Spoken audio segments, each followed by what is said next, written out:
Obrigado por conversar com o Correio Brasiliense. Isso, o senhor está aqui em Porto Alegre já há 15 dias, 20 dias já hoje quase. Eu queria começar perguntando para o senhor qual é que é o diagnóstico que o governo federal, que o senhor tem nesses dias aqui no estado, quando a gente vive uma situação que parece que não tem fim, né, ministro? Obrigado. Por uma característica da própria geografia, do próprio relevo do estado, essa enchente, essa tragédia, ela não é linear. Na região sul do estado, ela ainda está numa fase, né, de cheia. Na região centro do estado, nós já estamos entrando na fase da reconstrução. Quer dizer, ela começa lá pela região de Santa Maria, onde foi, num determinado momento, o epicentro da tragédia. Depois ela se desloca para o Vale do Rio Pardo, para o Vale do Taquari, e chega na região metropolitana. E aí acontece um fenômeno diferente de qualquer outra enchente, quando a água acaba ultrapassando os diques de proteção da região metropolitana e a água segue em direção à Zona Sul. Ocorre que, na medida que esses diques acabaram, né, não foram suficientes para que a água fosse contida, acabou virando um problema inverso. A água agora não consegue sair. Nós temos uma grande quantidade de água acumulada na região metropolitana. Talvez tenhamos mais de 100 mil casas nesse momento embaixo d'água na região metropolitana, e essa água não vai sair se ela não for expulsa. Se nós formos esperar ela evaporar, isso aí pode levar meses, né? Então são diferentes situações em diferentes regiões, todas elas requerem muita presença do Estado, né? Muita presença de voluntários, tem muito trabalho pela frente aí. Ministro, essa expulsão da água está quase como uma piscina, né? Está acontecendo hoje com 18, por exemplo, bombas da Companhia de Saneamento de São Paulo, lá, do governador Tarcísio. O governo federal, o governo estadual aqui do Rio Grande do Sul, a prefeitura de Porto Alegre, ninguém tinha essas bombas. Por que não existe essa infraestrutura de bombas, que a gente sabe que falhou aqui em Porto Alegre também, está motivando essa piscina? Existem mais de 50 bombas funcionando nesse momento. O governo federal, ele autorizou que as prefeituras pudessem colocar nos seus planos de trabalho essas bombas, contratar. Então, Canoas, São Leopoldo, todas essas cidades, nós temos bombas que foram contratadas, né? Mas, além dessas bombas da Sabesp, nós temos hoje bombas da Petrobras trabalhando. Nós estamos trazendo bombas do Ceará, bombas da Codevasf. Então, talvez tenhamos mais de 50 bombas trabalhando hoje, né? E as Forças Armadas foram fundamentais para poder trazer, tanto de caminhões, quanto também dos nossos aviões cargueiros, né? Há um sistema de bombas que é dos anos 70, dos anos 60.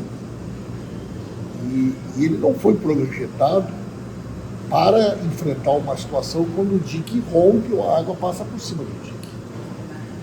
Esse é um dos grandes dilemas hoje, pós-chuva. É como você pensar numa revitalização desse sistema de proteção da região metropolitana que, obrigatoriamente, vai ter a necessidade de levantar os diques que existem. Todos eles são feitos na tal da cota da enchente de 41, complementar o sistema de diques que precisa ser feito e uma modernização completa desse sistema de casas de bomba, que, em tese, né, seria um mecanismo de segurança que acabou falhando, que certamente também, né, é parte do problema. O senhor fala do sistema de diques que ultrapassou. Isso aconteceu em cidades da região metropolitana como São Leopoldo, Novo Hamburgo. Mas Porto Alegre não houve o extravasamento nem o rompimento dos diques, a não ser um dique na região do Sarandi, a água passou do Sarandi. Mas principalmente na região central da cidade, que tem as imagens que mais impactam, eu perguntei isso para técnicos da Universidade Federal do Rio Grande do Sul, eles me afirmaram categoricamente, faltou manutenção. faltou manutenção porque o sistema era para aguentar 6 metros, chegou a 5,35 no máximo. Então, assim, faltou casas de bomba, faltou vedação das comportas, e isso tem chocado um pouco a população de Porto Alegre por ver a cidade, o centro histórico da cidade, muito agredido pelas águas, invadido por essas águas. O que pode ser feito? O prefeito Melo, em conversa com o Correio Brasiliense, disse que a proteção de enchentes devia ser uma responsabilidade federal. Ele disse que isso está na Constituição e defendeu isso. O que o senhor acha sobre isso e por que Porto Alegre foi invadida se não houve esse transbordamento, não chegou à cota máxima do sistema? Bom, isso é uma coisa que vai ter que ser apurado, né? Não é função do nosso Ministério trabalhar nessa apuração. Agora, é evidente, Câmara de Vereadores, Ministério Público, órgãos de controle e fiscalização precisam fazer um estudo adequado para compreender tudo isso que aconteceu. Agora, vamos lá. De fato, esse sistema de proteção da região metropolitana era de responsabilidade federal. Quem fazia essa gestão era o DNOS. Quando o DNOS é extinto pelo governo Collor, o sistema de proteção anoiteceu e não amanheceu. Cada prefeitura ficou com um pedaço do dique. Cada prefeitura ficou com parte dessas bombas. E cada uma cuidou, nesses últimos 50 anos, de uma maneira diferente. Sem uma gestão integrada, sem um trabalho de revitalização, sem um conjunto de cuidados. Tem cidade que tem casas em cima do dique, tem parte do dique que não existe mais. Então, sim, né? É obrigatório que exija, né, o poder público, a população exigindo o poder público uma gestão integrada desse sistema. Um consórcio entre os municípios, qual é o desenho, vai ter que ser debatido. Agora, sim, em um determinado momento foi responsabilidade federal extinto do DNOS pelo governo Collor. Mas durante as duas gestões do presidente Lula e da presidente Dilma não se reviu isso. Não, porque quando o DNOS foi extinto, esse sistema foi concedido para as prefeituras. Desde 1993, passou a ter, né, uma gestão de cada cidade, assim como muitos outros serviços foram privatizados. Foi municipalizado, digamos assim. Ele nem chegou a ser, na prática, em algumas cidades, sequer teve uma transição. Né? Eu não consegui encontrar documentos. Porto Alegre, eu sei que teve uma transição muito leve. Reuniões com os técnicos do DNOS, com o pessoal do DEP, DEMAI, mas algumas cidades nem isso teve. Agora, nós estamos falando de algo que aconteceu há 35 anos atrás, quase 40 anos atrás. Né? Então, é evidente que de lá para cá, se num determinado momento era responsável dele, o DNOS, hoje em dia, a responsabilidade durante todas essas décadas passou a ser do poder público municipal. Uma dúvida que fica na resposta à emergência, ministro. A gente, ontem, a Defesa Civil Municipal emitiu alertas de deslizamento aqui na capital gaúcha. Algo que tem chamado a atenção são informações desencontradas. Nesse alerta, por exemplo, de deslizamentos, ficou para o morador avaliar se havia riscos em sair de casa. Essa é a melhor forma de conduzir esse processo? Eu não conheço o sistema de monitoramento de Porto Alegre, não conheço. Porque a gente tem visto uma série de informações tipo, não sabíamos que ia chover, e a população vê a cidade, a maior metrópole do sul do estado, alagando, voltando a alagar, e isso assusta, e o resto do Brasil vê isso também, não entende como é que não se está tomando atitudes para mitigar isso. Eu não conheço o sistema de alertas de Porto Alegre e nós estamos implementando um sistema de alertas. Nós estamos criando um sistema de alerta nacional, um sistema moderno, o Cell Broadcast. É um sistema que hoje só 5 países do mundo têm o sistema. Ele está sendo desenvolvido junto com a Anatel, junto com as companhias telefônicas. E foi exatamente a partir do que aconteceu no ano passado que nós tomamos a iniciativa de desenvolver, junto com o Ministério das Comunicações, com o Ministério da Integração Nacional, a SECOM está acompanhando esse evento, que nós praticamente estamos com todo o trabalho pronto para entrar em funcionamento. O sistema de alerta de desastres no Brasil, algo que também poderia ter sido feito muito antes, mas o Senadem, que foi criado pela Dilma, hoje ele tem 1/4 dos servidores que ele tinha na época. O Senadem foi desmontado, agora nós estamos fazendo um concurso, voltando a contratar profissionais. Quando nós assumimos o governo, tinha um meteorologista do Senadem, né? Então, nós temos hoje pouco mais de 100 e poucas pessoas trabalhando na Defesa Civil no Brasil inteiro. Então, a falta de investimento em prevenção, o desmonte do Estado brasileiro, da capacidade técnica do Estado brasileiro, faz com que a sociedade pague um preço muito alto.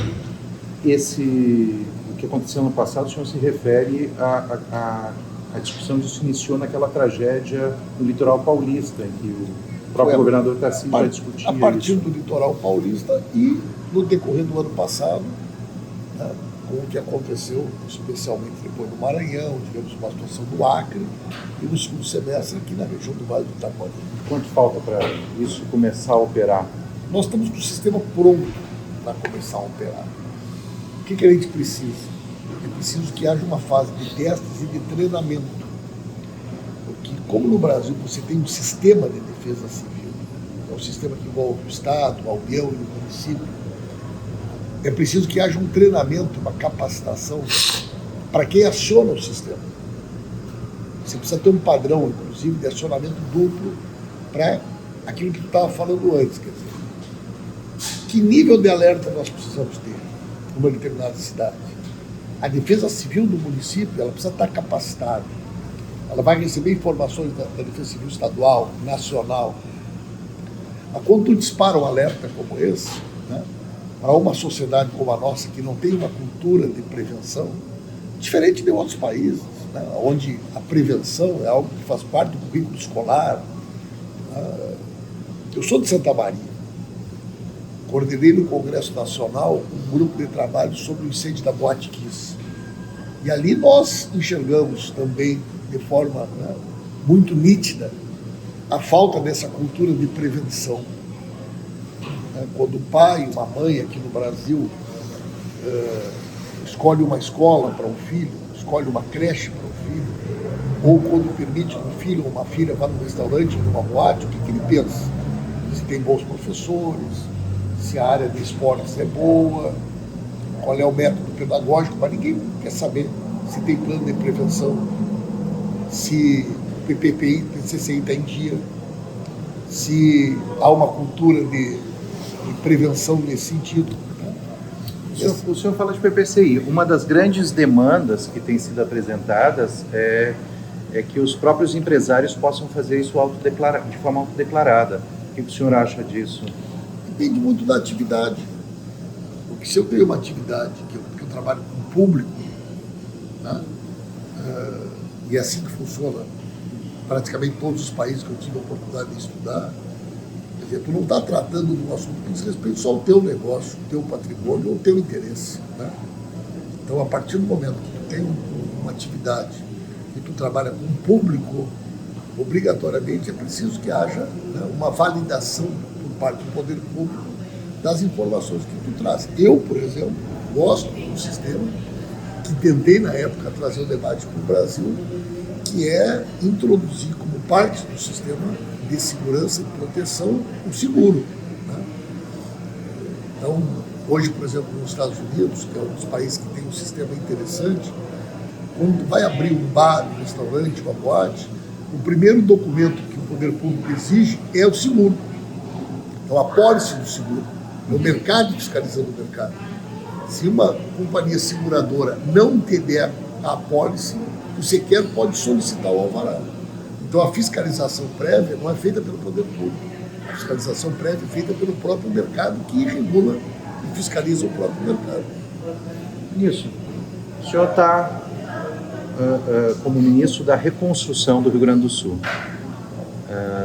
É uma tarefa bastante desafiadora, eu acredito.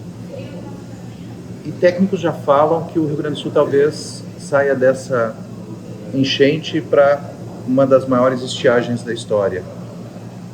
Qual é a análise de vocês de médio prazo dessa reconstrução e desses novos eventos climáticos aqui no estado? Bom, com relação aos eventos climáticos de curto prazo, a nossa capacidade de influência sobre o que vai acontecer é muito reduzida. Quando a gente discute a questão das mudanças climáticas e as causas que elas provocaram e trouxeram na alteração dos regimes de chuva, das estiagens, do El Niño, do La Niña, né? Isso é fato que hoje, praticamente, quem tenta fazer um discurso negacionista sobre isso, né, a vida resolveu. Então, estiagem. No ano passado nós enfrentamos uma duríssima estiagem no primeiro semestre. Né? Eu espero que a gente não tenha uma estiagem desse grau, até porque as informações que eu tenho é que a situação pior já passou. Né? Tanto em termos de um excesso de chuva, como nós tivemos na região sul, a seca que nós tivemos no ano passado na região da Amazônia. Né? Mas o que nós precisamos fazer é criar um sistema público de proteção e mitigação. Né? Então, para estiagem, é o investimento em capacidade de armazenamento de água, né? Essa gestão da água. Quer dizer, não é razoável que a gente tenha todo esse excesso de chuva agora, a gente não tenha uma capacidade de armazenar essa água, para que no segundo momento, se houver estiagem, possa ter um mecanismo de utilização dessa água. Né? Mas isso tudo são discussões de médio prazo. Você não tem uma solução para um problema como esse da noite para o dia. Eu queria conversar com o senhor agora um pouquinho sobre a política nacional, porque há um esforço de todo o país em fazer, o presidente Lula conseguiu unir todo o país nesse esforço de ajudar o Rio Grande do Sul.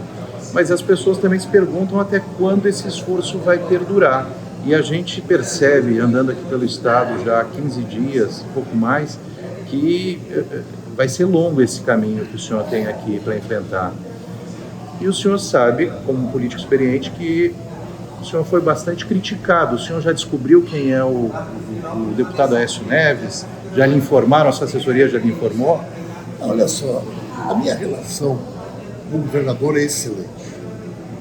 A minha relação com os secretários de Estado é excelente. A minha relação com os prefeitos das principais cidades do Estado, da região metropolitana, é excelente. A minha relação com os deputados estaduais é excelente. Eu não tenho problema para trabalhar com ninguém.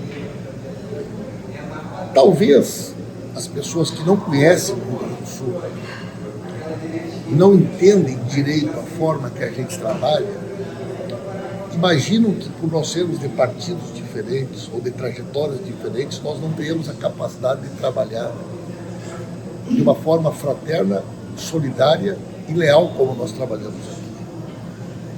Eu refuto completamente essas matérias que têm sido postadas pela imprensa do centro do país. São matérias de quem não conhece o Rio Grande do Sul, de quem está olhando o que está acontecendo aqui de fora. Nós nunca tivemos nenhum tipo de problema, nenhum, desde o início dessa crise. Nós trabalhamos de forma conjunta com o governo do Estado e as prefeituras todos os dias. Eu falo com o governador praticamente todos os dias, e às vezes mais de uma vez por dia, no regime de parceria. Pega o exemplo das bombas. As prefeituras precisavam das bombas, fizeram um plano de trabalho, o governador ajudou ligando para alguns governadores e nós ajudamos com a logística para trazer as bombas. Tá?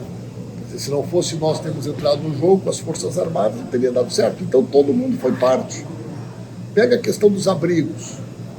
Está lá o Ministério do Desenvolvimento Social pagando auxílio abrigamento, a Defesa Civil do Estado ajudando a fornecer parte da alimentação, a Conab é que fornece a outra parte das cestas básicas, nós temos a Força Nacional da Segurança ajudando o Poder Público Estadual na questão da segurança. Então, qual é a área? Qual foi um problema? Me mostra um problema concreto que tem ocorrido. Então nós não tivemos nenhum problema, nenhum ruído. Isso aí é uma bobagem, é uma perda de tempo de pessoas que não conhecem o Rio Grande do Sul e que querem reaparecer na política, tentando criar uma polêmica, uma briga, uma discussão que não existe aqui no Estado do Rio Grande do Sul. Mas só para registrar, não foi uma informação da imprensa. O senhor, como jornalista experiente, também sabe, foi uma declaração do deputado Aécio Neves, governador de Minas Gerais. Não foi só essa, teve várias matérias, teve várias reportagens, quase tudo em off. Assessores próximos do governador estão incomodados, assessores próximos, tudo é off, nunca tem fonte. Pergunta para o governador, pergunta para os prefeitos, pergunta para algum ministro se nós temos algum problema na relação do dia a dia do trabalho aqui. Então eu acredito isso a quem não tem o que fazer. É um discurso furado, né? Que não tem nada a ver com a realidade do que nós estamos vivendo no Rio Grande do Sul. Mas o senhor concorda que o senhor vira uma importante referência no Estado e o senhor é cotado para disputar pelo Partido dos Trabalhadores o governo daqui a 2 anos, o governo estadual. Se o partido chamar o senhor, aceita essa incumbência? Não tem nenhuma disposição nem interesse em discutir isso agora. Tá? E acho completamente mesquinho alguém achar que as pessoas estão fazendo o que estão fazendo agora, tendo como objetivo que cada um de nós vai ser candidato em 2026. Né? É mais uma visão obtusa de quem não entende como é que funcionam as coisas no Rio Grande do Sul. Quem fizer política no Rio Grande do Sul numa tragédia como essa, tentando se posicionar para a eleição de 2026, né, é alguém que não entende como é que funciona a nossa cultura, o nosso jeito de fazer política e a relação de respeito que nós temos com a população, especialmente num momento de crise como esse. Para não tomar mais muito seu tempo nisso, quais foram os desígnios mais que o presidente Lula lhe passou nessa missão de fazer essa reconstrução do Rio Grande do Sul? E daí eu volto só assim, quando acabar o interesse nacional, as doações, como é que vai continuar esse trabalho aqui no Estado? Como é que o senhor acha que isso vai conseguir avançar sem esse apoio federal, nacional? Primeiro, eu acho que não vai parar o apoio nacional. O compromisso, pelo menos, do governo federal, ele é muito claro e ele é concreto, a partir, inclusive, dos recursos já liberados, das medidas provisórias que foram publicadas e da determinação do presidente Lula em reconstruir tudo que foi perdido na área da saúde, no Ministério da Saúde, da Educação, no MEC, na habitação, no Ministério das Cidades, na integração nacional, boa parte da nossa infraestrutura, a recuperação das rodovias federais pelo Ministério dos Transportes, o nosso sistema de aeroportos. Então não tem área que não tenha hoje uma política pública muito forte do governo. Qual é o meu trabalho aqui? Em primeiro lugar, é encurtar a distância entre o Rio Grande do Sul e Brasília, dos prefeitos e do governo do Estado. Eu trabalho diariamente no sentido de aproximar as políticas públicas do governo do Rio Grande do Sul, sejam elas políticas emergenciais, como também na discussão das medidas econômicas que nós precisamos ter para proteger o emprego, para garantir, né, a vitalidade e a recuperação da atividade econômica do Estado do Rio Grande do Sul. Então eu faço isso diariamente, né, com os municípios, com o governo do Estado, com as entidades da sociedade civil. Num segundo momento, o que eu estou fazendo? É tentar reduzir os impasses que a burocracia nos impõe para que as coisas possam acontecer com agilidade, né? As respostas poderem chegar logo. O que nós precisamos fazer para que, né, o recurso da saúde chegue logo, para que o recurso da educação chegue logo, para que o trabalho de infraestrutura, né, possa agir logo. Isso está acontecendo e está funcionando bem. Eu acho que em poucos dias a gente conseguiu fazer muitas coisas, ter um resultado efetivo, né? E eu acho que nós temos muito a colaborar e contribuir, especialmente trabalhando junto, governo federal, estados e municípios. O senhor falou em medidas econômicas. Acho que houve algumas declarações de economistas muito preocupados com a situação no Rio Grande do Sul e o impacto que pode ter na inflação. Como o senhor tem lido isso, dessas declarações? Natural, fenômeno dessa natureza tem um impacto em todas as áreas da atividade econômica do Estado, desde a perda direta da produção, maquinário, investimentos que foram comprometidos, logística, né? Quantidade enorme de pontos de obstrução em rodovias federais, acesso a portos, acesso a terminais ferroviários, toda a logística do Estado comprometida. Então, não tem nenhuma dúvida. Isso vai ter um efeito muito grande, muito grave. Na inflação, por exemplo? Eu não sei se na inflação, porque... Ou na queda de juros? Eu acredito que não. Porque, veja lá, vamos lá. Ao mesmo tempo que nós estamos vivendo essa tragédia, há necessidade de um intenso investimento para recuperação da capacidade do Estado e também um investimento para que as pessoas tenham capacidade de consumo para poder recomeçar. As pessoas precisam comprar geladeira, precisam comprar fogão, precisam comprar colchão, né? As pessoas precisam arrumar suas casas. Aí vai haver um investimento, quer dizer, como o poder público está oferecendo recursos com carência, com juros zero, isso dá uma capacidade de investir. O investimento que nós vamos fazer na recuperação da infraestrutura do Estado, isso vai gerar emprego, vai movimentar a nossa economia. Nós temos capacidade de resposta. Nós temos capacidade de responder. Tem alguns setores que a produção agrícola do Rio Grande do Sul é muito importante, como a questão do arroz. Nós já estamos adotando medidas, né, que garantem a importação para garantir, inclusive, que não haja uma oscilação de preço, né, e as coisas estão dentro do controle. Só para encerrar, ministro, o senhor como gaúcho de Santa Maria, como é que está?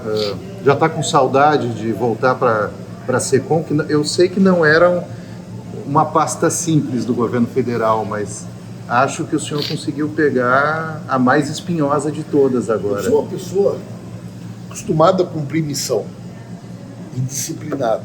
E como é que está o coração do Tenho gaúcho uma de Santa relação de Maria? lealdade com o presidente Lula, que na medida que ele precisou que eu viesse para cá para cumprir essa tarefa, eu estou aqui e vou cumprir ela da melhor maneira possível. Gosto do meu trabalho na SECOM, gosto do que eu estava fazendo no governo, né? E pretendo, tão logo concluir o meu trabalho aqui, voltar para a minha atividade. Mas eu, evidentemente, que, né, para mim sempre é bom poder estar aqui no Rio Grande do Sul, mesmo que num momento como esse, né, cuidando das coisas que eu conheço, perto das pessoas que eu conheço, e podendo, de alguma forma, ser útil para o Estado. É evidente que isso é muito importante. E o coração do gaúcho de Santa Maria? Está dolorido, molhado. Obrigado, ministro.